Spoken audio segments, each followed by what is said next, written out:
भाग सीखा और आज इबारती प्रश्न है आपके अभ्यास में कक्षा 5 की पुस्तक में कुछ प्रश्न हैं इबारती जो आप लोगों के लिए थोड़े कठिन से होंगे। गणित ज्ञान में 6 नंबर प्रश्न देखिए, जिसको मैंने बोर्ड पर लिख रखा है 86 मीटर लंबे तार से 4.3 मीटर लंबाई के कितने टुकड़े काटे जाए। तो यहाँ पर प्रश्न देखिए, सही से देखिए, 86 मीटर लंबा तार है, 86 मीटर लंबा तार है। ये तार की लंबाई कितनी है? 86 मीटर। ठीक है। अब इसमें से करना क्या है कि 4.3 मीटर लंबाई के टुकड़े काटने हैं, बराबर बराबर लंबाई के। एक ही बार बताया, इसका मतलब हर टुकड़ा 4.3 मीटर लंबा होगा। टुकड़े कितने लंबे होंगे? 4.3 मीटर का, यानी इतने इतने बड़े टुकड़े हमें छोटे छोटे से काटने हैं। तो यहाँ पर क्या करना है हमें? भाई सीधे पता ही लग रहा है कि टुकड़ों में तोड़ना है, उसे बांटना है बराबर बराबर टुकड़ों में। किसको बांटना है? 86 मीटर को।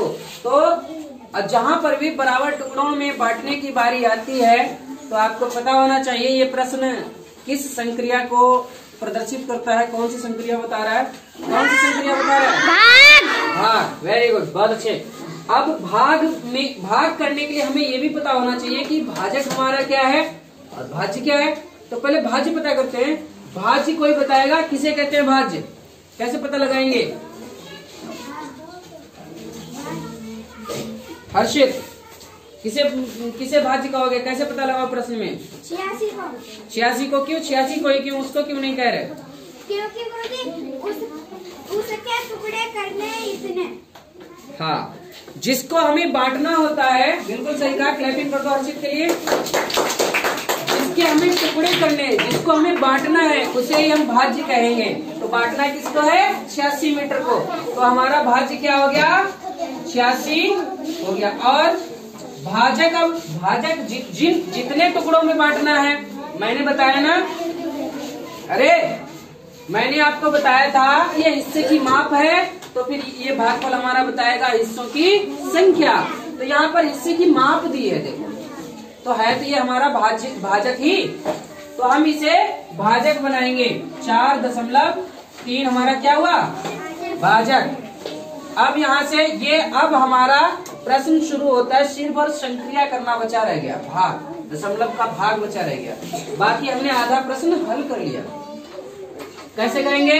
देखिए, ये है ऐसा भाग जिसमें भाजक हमारा दशमलव भाग है, यानी जिसमें भाजक में एक अपूर्ण भाग भी है। देखिए, दशमलव के बाद कोई संख्या लिखी है, तो इसे हमें पहले पूर्ण संख्या में बदलना है।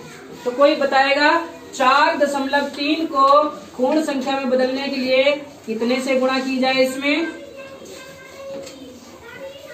हर्षित, 10 से। कोई और बताना चाह रहा? ठीक है, हर्षित ने बिल्कुल सही बताया। और ये पता कैसे लगा उसे कि 4.3 में 10 से गुणा करेंगे तो ये पूरा हो जाएगा। देखिए, हम इसे दशमलव से भिन्न में बदलेंगे तो क्या करेंगे? 43 बटे, ये क्या बन जाएगा? 10 बन जाएगा। एक स्थान बाद दशमलव है तो इसको हटाया तो ये 10 बनेगा। अब इसमें अगर हम 10 से गुणा कर दें तो ये 10 से 10 कट जाएंगे, पूरा 43 ही तो बचेगा। इसका मतलब इसे पूर्ण बनाने के लिए हमें 10 से गुणा करनी पड़ेगी। ठीक है, तो अब इसमें हम 10 से गुणा कर देते हैं तो ये कितना बन जाएगा? 43.0 इतना ही बनेगा ना। अब इसमें जब हमने भाजक में गुणा की है तो भाज्य में भी उतने से ही गुणा करनी है। भाजक में भी करते हैं 86 गुणे 10। तो ये तो इसमें दशमलव है ही नहीं, तो ये सीधे सीधे 86 यानी 860 बन जाएगा। बन जाएगा। अब हमें इसको इससे भाग करना है। अब हमारा नया भाजक है 43, तो अब हमें 43 से भाग करना है 86 को, सॉरी 860 को। नया भाज्य हमारा 860 है। तो देखिए 43 का पहाड़ा यहाँ से अनुमान लगाएंगे कितनी बार पड़ेगा? 43 दूनी 4 दूनी 8 होता है, तो Yes, दूनी पे हमारा काम बन सकता है। तो हम 43 को 2 से गुणा करके देख लें, अनुमान लगा के देखेंगे। 3 दूनी 6 और 4 दूनी 8, ये क्या अनुमान हमारा बिल्कुल सही बैठा। तो फिर क्या करेंगे, 2 बार डाल देंगे। 43 दूनी 86। अब देखिए घटाया, 0 बचा, 6 में से 6 गया 0, 8 में से 8 गया 0। अब ये कि 0 भी उतारने को बचा, उतार लिया। अब भाई ये तो अभी छोटा है, तो कितने बार डालेंगे, कितने भाग बन जाएगा? 0। क्या बात है, सबको पता है, क्योंकि एकम में नहीं पढ़ पा रहे, एकम पढ़ने पर भी इससे बड़ा हो जा रहा है। तो हम पहाड़ा कितनी बार पढ़ेंगे? 0 बार। तो यहाँ 0 लिख देंगे और यहाँ भी 0 लिख देंगे। अब घटा के 0 बचेगा। अब क्या, अब फिर से हमें 0 बार डालने की जरूरत है? नहीं, क्योंकि ये घटा हुआ है। जो शेष बचा हुआ, बचे हुए को ही शेष कहते हैं। हम इसको सीधे शेष नहीं लिख सकते थे, क्योंकि ये उतारी हुई संख्या थी 0। ठीक है, अब हम इसे शेष लिख सकते हैं, क्योंकि ये ऊपर से घटाने हमारा क्या था, टुकड़े की माप थी। तो ये क्या बताएगा? क्या? हाँ बताओ। हाँ, वेरी गुड। आशुतोष से क्लैपिंग करो। देखो, सबसे पहले बोलने का प्रयास किया। कक्षा 2 के बच्चों में भी इतना जो है जज्बा रहता है आगे बोलने का। ठीक है, बहुत अच्छी बात है। कितने टुकड़े बनेंगे? ये टुकड़ों की संख्या अभी मैंने पीछे ही बताया ना। तो यहाँ पर टुकड़ों की संख्या कितनी है? 20। अब आप लिख देंगे, अतः 20 टुकड़े काटे जा सकते हैं। ठीक है, क्लियर हुआ?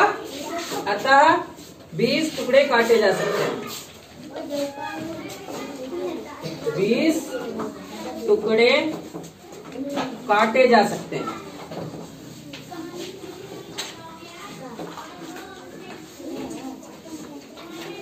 ठीक है, क्लियर हुआ सबको? अभी कुछ बच्चे घर से करके लाए थे, अच्छी बात थी, अपने आप प्रयास किया करने का, लेकिन उनके तो 2 ही टुकड़े आ रहे थे। तो 2 टुकड़े नहीं, 20 आएंगे। क्यों? क्योंकि आपने भाजक को पूर्ण संख्या में नहीं बदला, इसीलिए आपका उत्तर गलत आ रहा था। ठीक है, क्लियर हुआ? अब ठीक है, नोट डाउन कीजिए इसे। अब अगला प्रश्न है, एक पंसारी के पास 6 किलोग्राम धनिया का पाउडर है। उसके पास धनिया का पाउडर है, इसमें ये धनिया भरी हुई है। ठीक है, ये प्लेट थी, कटोरी थी मान लो, या टोकरी मान लो, इसमें ये धनिया भरी हुई है। कितनी है? 6 किलोग्राम। किलोग्राम को केजी इंग्लिश में लिखते हैं और उसमें बोलते हैं किग्रा या फिर किलोग्राम। अब क्या कहा उसने कि उससे 30 ग्राम के कितने पैकेट बनेंगे? कितने ग्राम के? 30 ग्राम के। देखो, यहाँ है ग्राम, यहाँ है किलोग्राम, दोनों की मात्रक अलग अलग है। तो पहले बात तो सारी संक्रियाएं कब होती हैं? जब हमारी सारी जो मात्रक जो है सारे एक जैसे हो। अब पहले हमें इसे एक जैसा बनाना है। देखिए कितना धनिया है, धनिया कितना है? धनिया 6 ग्राम। 6 किलोग्राम। और 6 किलोग्राम 1 ग्राम, 1 किलो में कितने ग्राम होते हैं? एक किलो में किसी को पता है? हाँ, कितने होते हैं? 1 किलोग्राम में? अच्छा, 1000 ग्राम होते हैं। कितने? 1 किलो में 1000 ग्राम। तो 6 किलो में कितने बनेंगे? 6000। 6000, गुड। 6000 ग्राम हो जाएंगे। क्या हो जाएंगे? अब देखिए, ये भी ग्राम और पैकेट भी हमें 30 ग्राम के बनाने हैं, है ना? Yes sir. एक पैकेट कितने का है? 30 ग्राम का।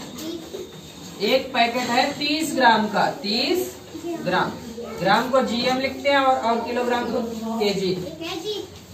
ठीक है, अब देखिए इतना सारा ये धनिया है, इसको हमें 30 ग्राम लगभग छोटा सा होगा, उतने पैकेट बनाने, यानी कि 30 ग्राम के हमें टुकड़े में उसे तोड़ना है, बराबर 30 ग्राम के। तो यहाँ से फिर हमें क्या पता लगा? ये काहे का प्रश्न है? भाग का। काहे का है? भाग का। गुड, सही पहचाना बिल्कुल। जहाँ पर भी हमें बराबर टुकड़ों में बांटना हो तो वहाँ क्या होता है? भाग।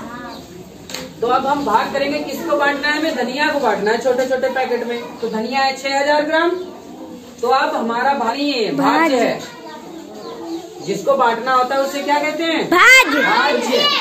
और भाजक हमारा कितना हो जाएगा? 30 ग्राम। तो भाजक हमारे क्या क्या होते हैं? या तो हमारा होगा हिस्सों की संख्या या फिर हिस्से की मात्रा या हिस्से की माप, दोनों ही भाजक हो सकते हैं। फिर अगर ये वाला हमारा भाजक हमारा हिस्से की माप है तो भागफल हमारा बताएगा हिस्से की संख्या, हिस्सों की संख्या। अगर ये हिस्सों की संख्या है भाजक तो फिर भागफल हमारा क्या होगा? हिस्सों की माप। ये प्रत्येक हिस्सा कितने का होगा? तो यहाँ भाग करते हैं, 30 का पहाड़ा पढ़ेंगे, ठीक है। 30 का पहाड़ा, 30 से कम 30 दूना 60, 0 बचे। फिर 1 0 उतारा लिया, कितने बार जाएंगे? 0 बार दिया। फिर घटाया, 0 बचा। फिर अगली बार 1 और 0 उतारा, कितनी बार जाएंगे? 0। कितने बचे? अब फिर उतारने कुछ बचा है क्या? नो। तो फिर यही शेष लिख दो। और पूछा क्या है? कितने पैकेट बनेंगे? पैकेटों की संख्या। ये हमारा क्या था? हिस्से की माप। तो हिस्से की माप है तो ये क्या होगी? हिस्सों की संख्या। हिस्सों की संख्या, क्या बात है। तो फिर इतने ही पैकेट बनेंगे। कितने पैकेट बनेंगे? 200। समझ आया? चलिए ठीक है। तो फिर अब हम नीचे यहाँ लिख देंगे, अतः 6 किलोग्राम धनिया में 30 ग्राम के 200 पैकेट बनेंगे, ठीक है। फिर नोट डाउन कीजिए इसे।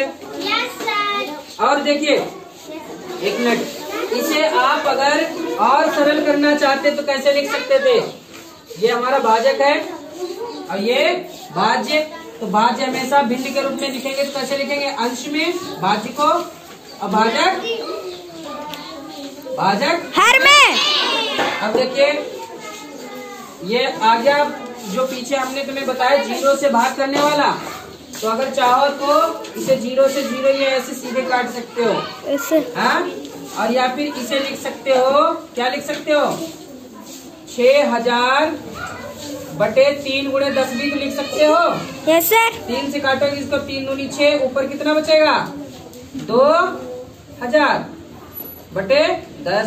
और 2000 बटे 10, ये देखिए 10वां है तो 200.0 कितना आएगा भाई? एक स्थान बाद दशमलव आ जाएगा। Yes sir. ये ऑटोमेटिक 200 बचेगा।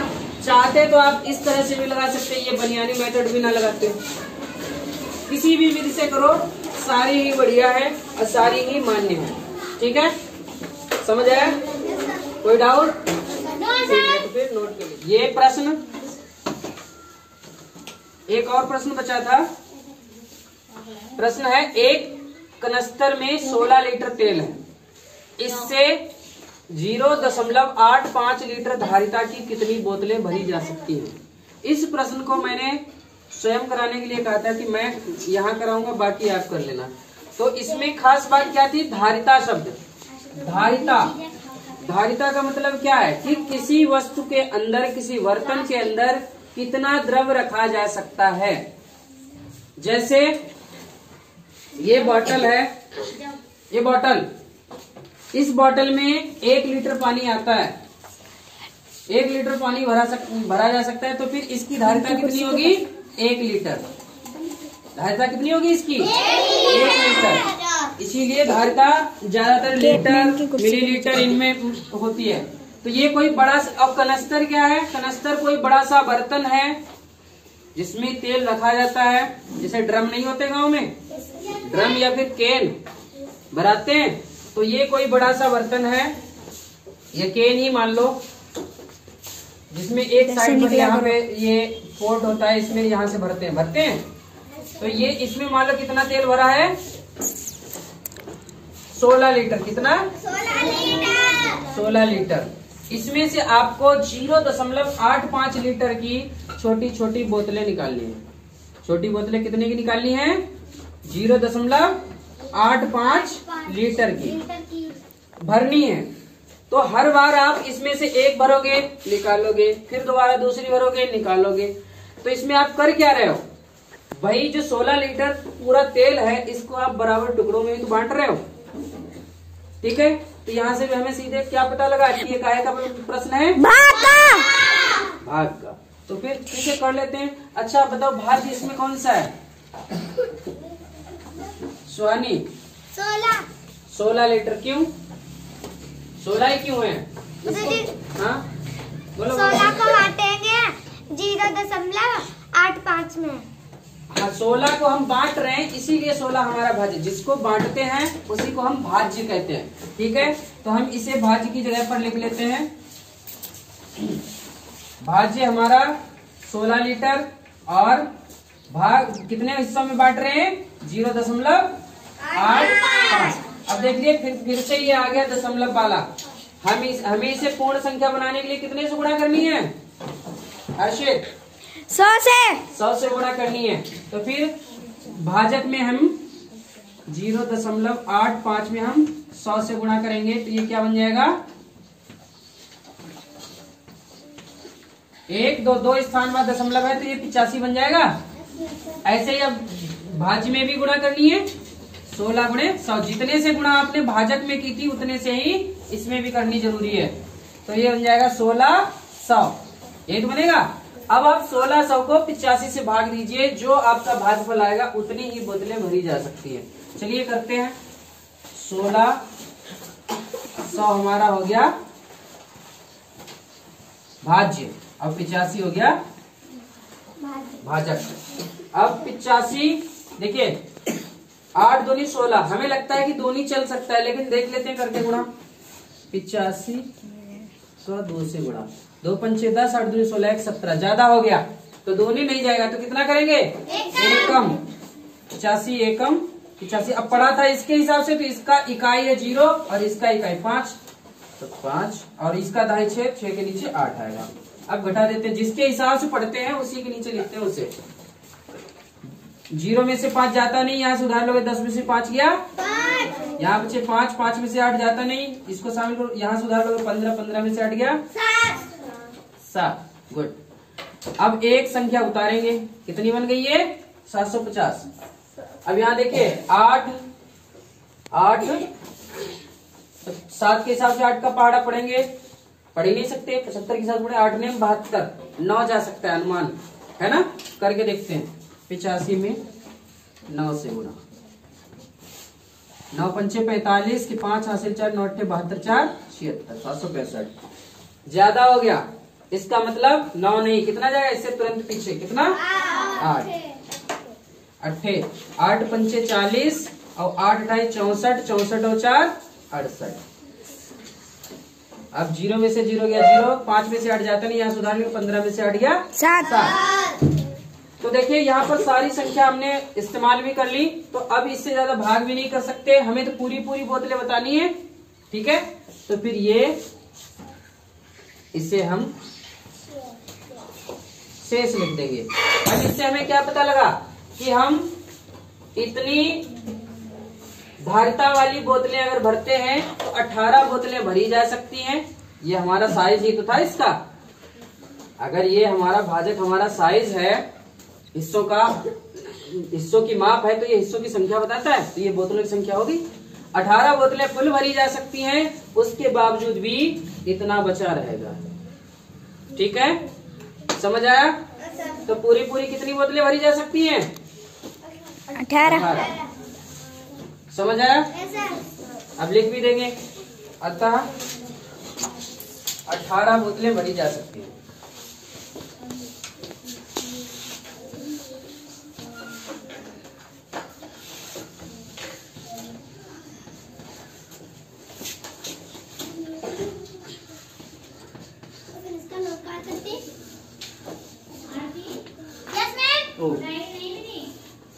समझ आया? कोई डाउट? बस इसमें डाउट सोचने वाली बात यही थी, धारिता और कनस्तर। नए शब्द आते हैं तो हमें थोड़ा लगता है पता नहीं क्या चीज होगी, ये समझ नहीं आता है, या फिर हम डर जाते हैं। तो ये कोई नए नहीं है, ये सब वही जाने हुए, बस इनका रूप बदला है। धारिता का मतलब गांव में कहते हैं धरि देव, बोलते हैं। बोले देखो जहां में धर के देखो आज यही कि ना यही, बोलते हैं। बोले जो इतना दूध है, जब बोतल धर के देखो, तो धरना का मतलब उसके अंदर रख के देख रहे हैं कि कितना आएगा। धरना भी धा से है, धारिता भी धा से है। तो धारिता का अर्थ भी वही है कि आप किसी बर्तन में कितनी मात्रा में कोई द्रव रख सकते हो। द्रव मतलब तरल पदार्थ जो बहने वाला है, वो कितनी मात्रा में रख सकते हो, कितने लीटर रख सकते हो, कितने मिलीलीटर रख सकते हो, वही उस बर्तन की धारिता होगी। जैसे अभी मैंने आपको बोतल दिखाई, उसमें 1 लीटर से ऊपर पानी नहीं आता, तो उस बोतल की धारिता क्या होगी? 1 लीटर। एक मग में अगर आधा लीटर पानी आता है तो फिर मग की धारिता हो गई आधा लीटर। ऐसे गिलास में अगर 200 मिलीलीटर पानी आता है तो फिर उसकी धारिता हो गई 200 मिलीलीटर। तो धारिता का कोई दिक्कत तो है नहीं। No sir. ठीक है, आगे से ऐसे कभी भी प्रश्न आए तो इसी तरह से डील करना है उनसे। ठीक है, आज के लिए इतना ही, नोट कीजिए इसे।